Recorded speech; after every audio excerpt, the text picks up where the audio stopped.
bom? Hoje eu vou mostrar a minha slime e ensinar a fazer uma bolha. Ela é azul, essa daqui. Então vamos lá.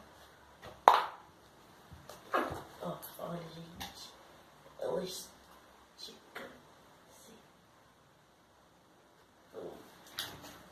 Pra fazer a bolha, você tem que fazer assim, ó.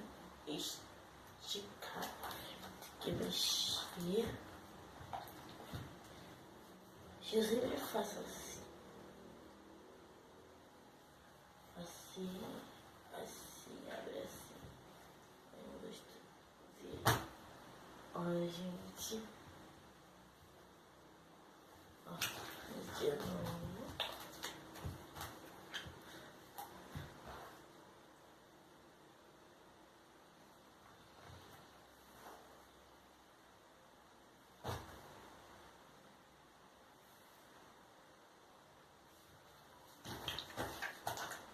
Então é super fácil fazer.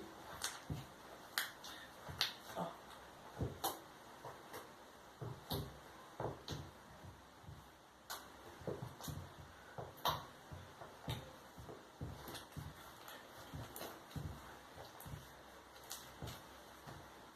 Olha.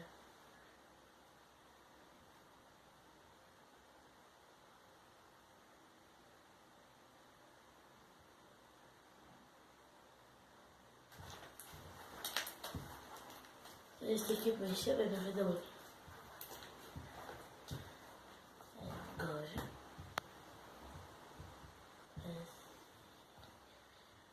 Vamos ver.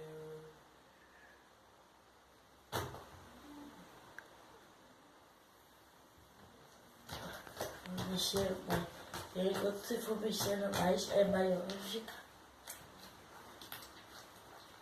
Gente, então, esse foi o vídeo. Espero que tenham gostado. Deixe seu gostei e se inscreva no meu canal. Tchau!